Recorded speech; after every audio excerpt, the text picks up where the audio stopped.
Okay, welcome back to another Dividend Dudes video. We got Brian, Tom, and myself, the dude behind the camera. We got an interesting video today, a bit different. As you can already see, we're going to pop it up on screen right now. We got to talk about something that has been of concern for a while, and it was time to just finally get these thoughts out within a video. What we've been seeing lately is a drop in confidence in financial influencers. And we kind of tend to agree that there seems to be a disconnect between the financial influencer and the profits that should be made and the quality of the picks. One thing that we're looking at on the screen is Chewy stock with Roaring Kitty or Keith Gill putting a meme puppy up onto his Twitter account, and Chewy spikes 30% and then drops. So we kind of want to get into what this means and why you should be careful about who you're listening to and who you're watching on YouTube or Twitter or whatever financial advice channel that you're looking at, including us. So we want to get into more of the details and the nuances of what you really should be looking for and why we think this is a kind of a dangerous space right now. Essentially, this is the whole reason why Dividend Dudes exists. We saw all these finance channels. I'm not going to name names, but they were making advice on stock picks that we would never pick in a million years. And if you're one of those guys who, or ladies, that just doesn't normally trade in the markets or is new to it, and you see something like this, and you're one of the people that jumped in on the 30%, because it looked good, everybody was buying it, and then all of a sudden at the end of the day you end up behind the schedule. This video is for you. Right. And I understand why people want to do that. We have more of a defensive outlook on investing. We kind of really subscribe into the Benjamin Graham, Warren Buffett, Charlie Munger way of defensive investing over time to get your wealth and become a millionaire over 20 years. Whereas this is a way that people say, well, I could do a call on Chewy that goes up 30% and make in a week what you make in 10 years. Right. Only if you get in when you're supposed to and out when you're supposed to, which is incredibly difficult to do, which only 1% of the people can only do it. And really, I would say on this one, Keith Gill is the one that made the money on this and not a lot of other people. It's so interesting because of all the books I have read and just on the history of the markets and all of that, this isn't a new thing. where there's a few people that make a lot of money, and most of the people who try to follow don't. It just right now it feels particularly pernicious because of the internet and the influence that a few people have. Call them influencers, call them what you will, but if the influence that a few people have to shape things, and in this case that we were showing with this quote unquote meme stock, right, with the image posted by Roaring Kitty, and then I think you brought this up, Brian, but the real person profiting here is the one that's turning the dials, so to speak. Exactly. This has been around for a while, right? You've had insider trading and people who make money because they coming before it comes. And they know this because they talk to the people who are in the know that are actually doing whatever it is, whatever company is doing, or whatever regulation that the government is about to put out that the regular people don't know. So, I mean, insider trading is a thing and it's illegal, right? This is really bordering on that because now you have such a giant size of influence based on your Twitter account and people who can now get into the stock market for relatively free and put all their hard-earned money in it. Before you had to have an accountant or some sort of broker to put your money in for you, and they were college educated people who understood how things work. Where now you get an account on Moomoo or Robinhood or Fidelity or any of these other ones that have free trading and transactions that you put thousands of dollars into this because Roaring Kitty said to. They make money. You may make some, but most likely you lose it. And Well, yeah. that this is why Wall Street bets exist. That it's It gambling seems to say like the least. Yeah, exactly. That's exactly where I was going to go, Brian. It just, again, based on the history, it's like this pattern that happens over and over again where it's something about human psychology. I'm not sure what it is about it. We want to get rich quick. We want to do all these things. And the pattern just happens over and over again where people are essentially gambling and they just get burnt over and over again. That's the whole reason why we're here. How many times have I said this when we're talking stocks and I say, hey, look, you're investing in the business. You want to take a small percentage of their earnings. You share in the wealth. You don't take the wealth. If you gamble like that, I mean, people, if we go back to NVIDIA, if I look at NVIDIA stock, these are the Magnificent Seven stocks. Now, nothing against the businesses, good companies. But if you're gambling with these businesses, you look at the short interest on this stock, you've got, you know, 315 million shares are short on this company. You look at their all-time high, you look what it's good for Nvidia. I mean, they went really high, but if you're gambling on this and you're one of these people that are taking advantage of people who don't understand like what investing is and you're jumping in on gambling, there's a problem. I personally have a problem with that because that's, to me, that's stealing. You, when you invest, if you actually have an investor mindset and you want to invest in a company like Nvidia or any one of the other ones in our own portfolio, if you look at our portfolio in itself, most of these businesses are relatively well-known companies. But what you want as an investor, you want the company to do well. You're not concerned about just yourself. You want the company to do well, and then you share in the profit of that business. You're not taking from other people. Like if you have a put option on a stock and you're trying to say it's going to go down and you want to profit on that, when you sell a stock, somebody has to be willing to buy it, and if nobody's willing to buy it, the price tends to drop. So if you're investing and you're doing this gambling thing with these other people, you hurt the business. You take the money out of the coffers for the business. So that hurts all the employees who rely on that company for their livelihood. It hurts the other investors who bought it for maybe altruistic reasons. And then, sure, you might be the one guy out of 10,000 that makes a ton of money out of it, but everybody else is just basically screwed. In fact, Charlie Munger even said that. Anybody who's buying into the meme craze, I said it right this time. if you're anybody buying into these stocks, they're not thinking about anything but themselves. And unfortunately for us, I mean, that's kind of the reason why this whole channel exists, and why a lot of these people, if you're buying based on YouTube recommendations, quite frankly, vet the other financial influencers, get a financial advisor, and actually put some metal to it. I mean, it's your money. You need to do that. You need to be careful with what you do with it, because you don't have to go earn it again if you lose it all. I don't blame financial influencers for what they do. I think some of them actually believe that their picks are good. They're just not not in They're bad at math. good enough. Just not good at it. I think partly is also they're using YouTube as a business, right? They have to get viewers in order to continue to get money from YouTube, and YouTube unfortunately isn't going to serve up videos that are boring and kind of like ours, but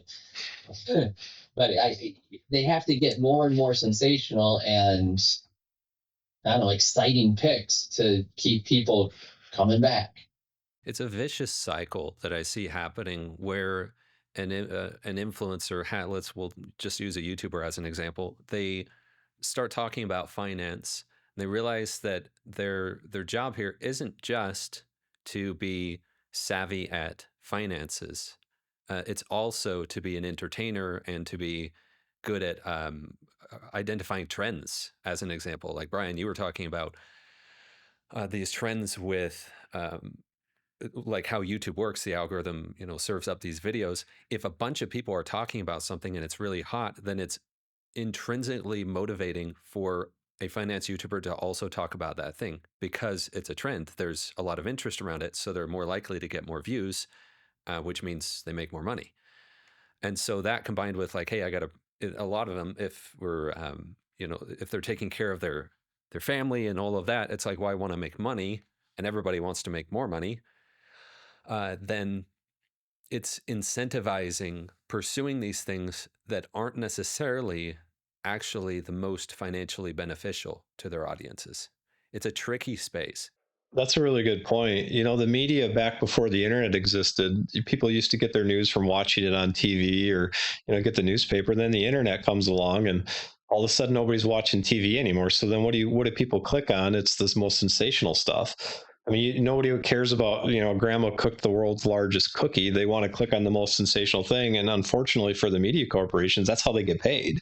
If nobody clicks, you don't get paid. And so, like what you're saying is YouTube is basically the same way, which kind of is a catch 22, especially in the finance space.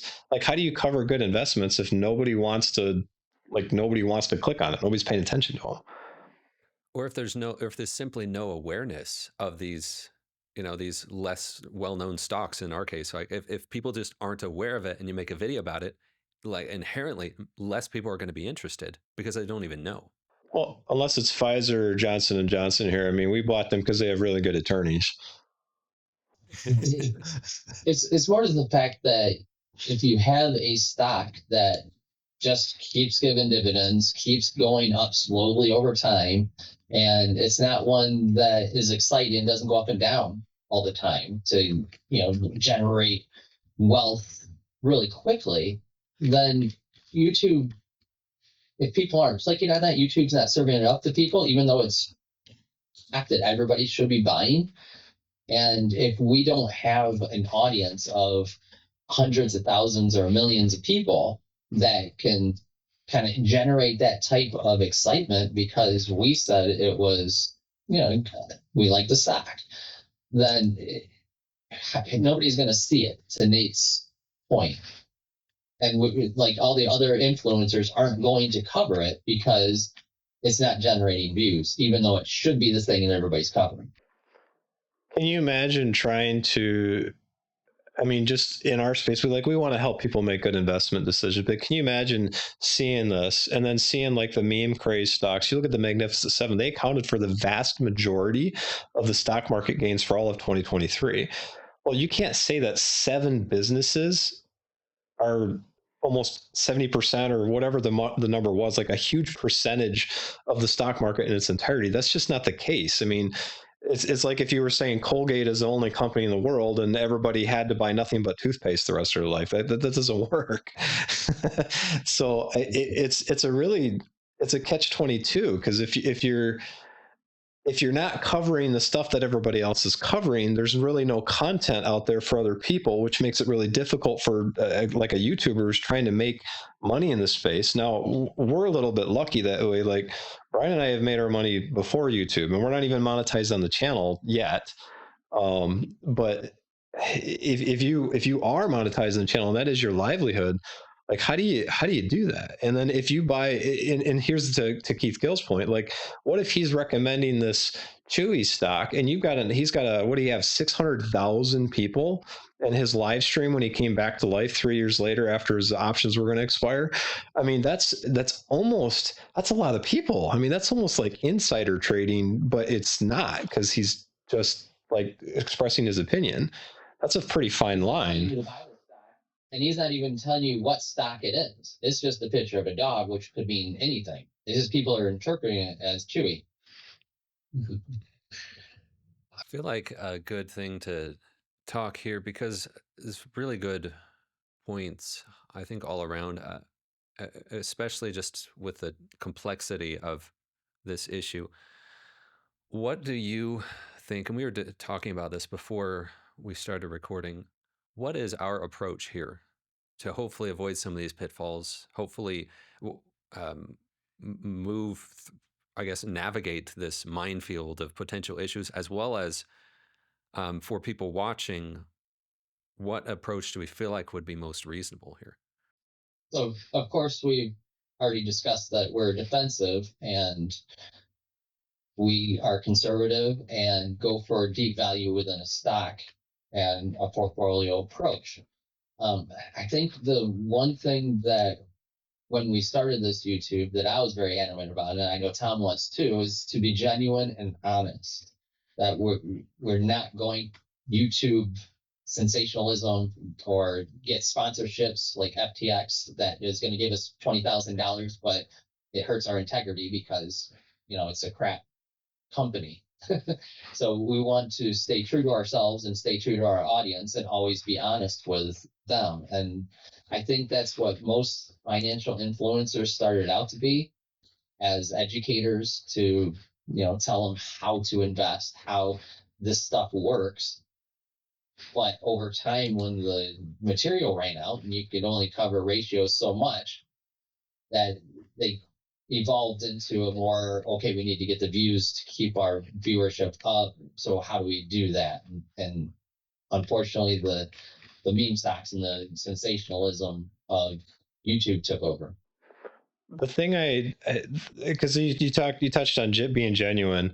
That's why we're doing like real money. So if we make a mistake, everybody sees it. Hey, look, Tom's an idiot again. Well, whatever. I mean, but they see it. I mean, you can see that it's actual. Like, this is real. This isn't fake that way. I think that's important. That's a key differentiator for that. I know a lot of people, I've seen videos on YouTube where like, I'm going to reveal my portfolio. And then the whole video, like 17 minutes into the video, you're finally seeing like the first stock. And they don't even share with you like how many shares it is. They just say, oh yeah, it's worth this much. Okay. Like that doesn't help. That's why we tell people, you really got to be careful who you listen to. In the space. And that's why we say, even fact check us. And if we make mistakes, we build a community around people like that. Hey, if we pick a stock and you say, hey, whoa, you missed it, there's this article and this thing happened over here, then tell us. I mean, the whole point of this is to make better informed decisions. And that's also why we say, vet us against a financial advisor. This is your money. Like if you're watching this and you see all this stuff unfolding before you, it's important to recognize that at the end of the day, this is your money. This is your investment, potentially retirement, potentially it's supplemental income. Be diligent. What's that word? Be diligent about what you're doing, because you don't want to have to go earn that money again, and you certainly don't want to lose it again. And don't get caught up in all of the fear of missing out and all the hype because somebody sounds super convincing, like they actually look like they believe what they're saying. That stuff doesn't matter. The stuff that matters is the underlying fundamentals, the investments. Is the company going to make money? Are they going to be able to pay you back? Are you going to share in the profits so everybody wins? The company wins, you win, they win, all of that. And, we may not be the most polished on YouTube, but at least we're genuine in the way that, like, how we do it. I don't ever want that to change. I mean, I want all of us here just to say, like, look, this is how we did it. We're doing it over again for everybody else. This is how they can do it. And if they fact checked us and vet us out, people should learn something and they should do well long term. And if you even look at our own portfolio here, that's what happened. I mean, we're doing well. I don't know if that'll continue. There's a lot of the market ain't looking so hot right now.